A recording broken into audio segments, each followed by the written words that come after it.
Reducing our environmental impact at the food level will also have to involve the action that each of us can and should play in implementation and consolidation of circular economy at the agricultural level.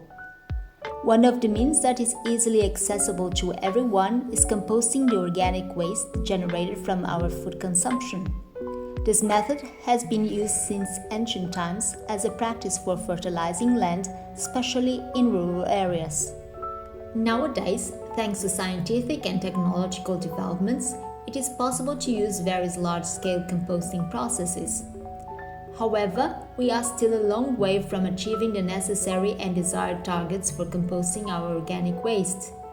In Europe, this waste makes up around 34% of the total municipal solid waste in a landfill and contributes to greenhouse gas emissions, particularly methane gas, considered to be one of the most powerful greenhouse gases.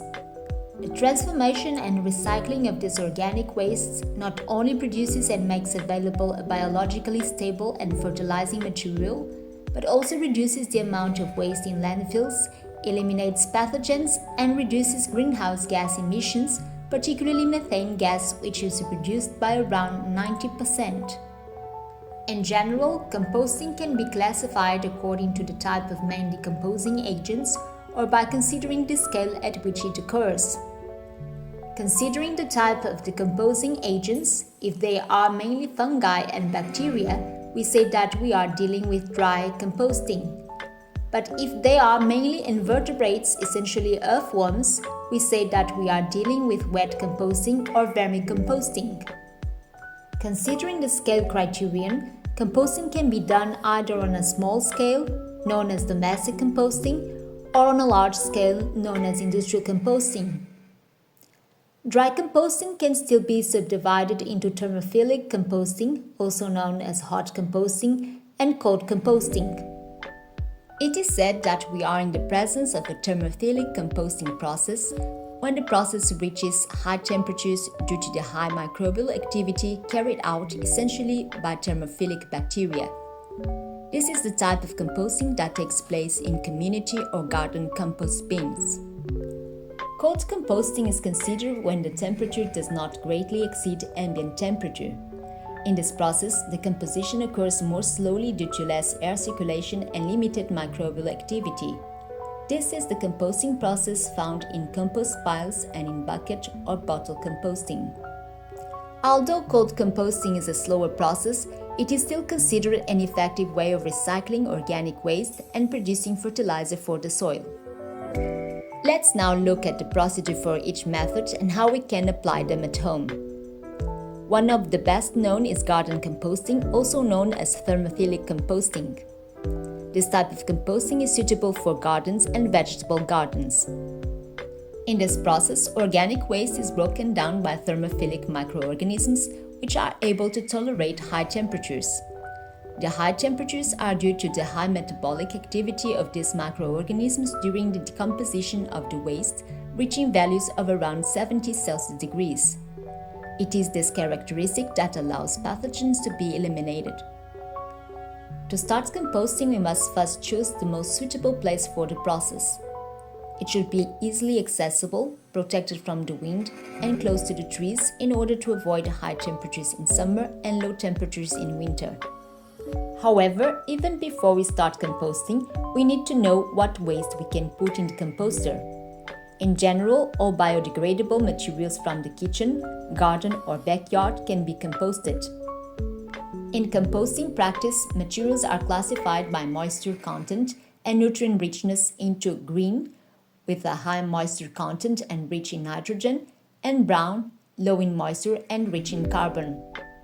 For the composting process to be productive, it is necessary to observe the humidity levels and the proportion of carbon and nitrogen in the composter. For the values of these two parameters to be favorable to decomposing microorganisms, green and brown materials must be placed in similar quantities and distributed in layers. There are, however, residues that, despite being biodegradable when present in the composter, can slow down the process, cause odors, and attract unwanted animals, which is why we shouldn't use them. To collect the organic waste, you can reuse an olive bucket of around 3 liters. Line the bottom of the bucket with sawdust so that the waste doesn't stick to the bottom and the liquids released are absorbed. Once the bucket is full, place it in your composter. In order to guarantee the composting process, the following precautions must be observed. As composting is an aerobic process that requires oxygen, it is recommended to periodically turn the pile 2 to 3 times a week to aerate the inside of the composter. Check the temperature from time to time to ensure that composting is taking place in good conditions and to see how the process is developing. There are specialized thermometers available for this purpose, but you can also do it simply by inserting an iron rod into the compost pile. Wait a few minutes, then test the temperature of the iron with your hand. If it's hot but not burning, it's fine. You should also check the humidity by using the sponge test. Scoop out some compost with your hand and squeeze it like a sponge. If water drips out, it means the compost pile is too wet. If the hand is completely dry when you loosen the compost, you need to add water. If your hand feels damp but not dripping, it means that the pile has the correct humidity.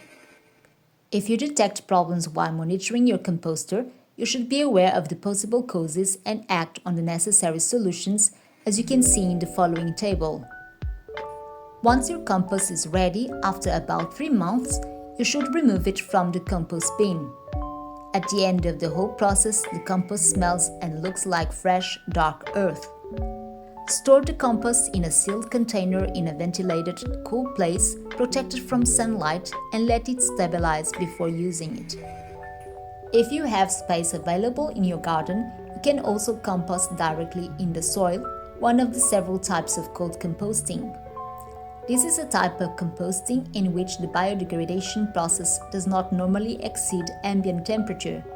It is therefore a more time-consuming process than thermophilic composting, but is just as effective. If you don't have a garden or vegetable patch, this shouldn't stop you from composting your waste. There are various methods you can adopt in your home without needing much space or spending money. These include composting in a bucket or PET bottle, which you can easily put into practice by reusing these types of containers. Here we explain how to compost in a bucket. Choose a 30 or 60-liter bucket with a lid. Ensure that it's clean and free from chemical residues to avoid compromising the composting process. Make numerous small holes in the first 10 centimeters around the rim of the bucket, at the bottom of the bucket, and on the lid to allow proper aeration, which is essential for the decomposition process. Start by adding a layer of dry materials, followed by alternating layers of green and dry materials. Avoid adding animal products such as meat and dairy, as they may attract pests. If you have a planter box on your balcony, you can consider your composter ready for use by placing it directly in contact with the soil. Over time, keep the composter moist but not soaked. Add water when necessary to maintain proper moisture levels. Periodically mix the materials to promote aeration and accelerate the decomposition process. The compost will be ready when it has a texture similar to soil and a pleasant earthy odor. Use it to fertilize your plants or offer it to your neighbors. If you intend to use it inside your home, simply fit a basin underneath the bucket to collect the liquid biofertilizer that will be formed during the decomposition process. Make sure the basin fits snugly to the bucket to prevent flies from entering. You can use the biofertilizer to water your plants after diluting it, or to water the composter itself if it gets too dry at any point. Another form of cold composting is called wet composting or vermicomposting, in which the main decomposing agents are earthworms. In this type of composting, you can also make use of used containers. By doing so, you are implementing and strengthening the concept of the circular economy. We recommend that you use a styrofoam box as a vermicomposter. The styrofoam box offers ideal temperature and humidity conditions and comes with a lid. In this case, since the primary decomposers are worms, we need to initially provide a minimum of around 250 worms. The ideal number required for faster composting will be ensured by the worms' reproduction as they double in number every 60 to 90 days. Ideally, you should opt for composting worms rather than digging worms. The most efficient species for this type of composting are Eisenia foetida and Eisenia andrae. Whatever your choice, keep only specimens of single species in your vermicomposter. To prepare your vermicomposter, you only need to ensure aeration by creating openings at the bottom of the box, on the sides, and on the lid, and protect them with fine mesh nets. Once the box is ready and the worms are available, we can start composting. Start by creating a bed of cardboard or paper strips and moisten them slightly with a spray bottle. Add a layer of soil or compost and introduce the worms. Separate your waste in a box or bucket. Cut it into small pieces and add it to the worms. Start by adding small amounts and gradually increase. Do not add waste to the composter more than 2 to 3 times per week. Cover the organic waste with a layer of dry matter.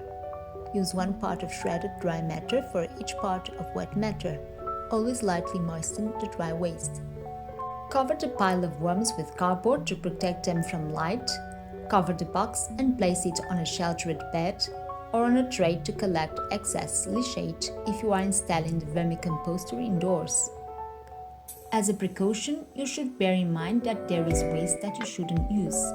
Take a close look at the waste you can use and the waste you shouldn't use. As maintenance operations for the vermicomposter, you should gently turn the compost from time to time with the rounded tips or by hand. This helps to promote the decomposition of materials and distribute nutrients more evenly. If your vermicomposter gets a bad smell or other problems arise, here's how you can solve them. With a little patience, we'll have compost ready after 2 months. To remove it, you can pull all the compost into one half of the box and start the process in the other half. The worms will migrate to the part where they have food. Let the finished compost stand for a few days before using it as fertilizer.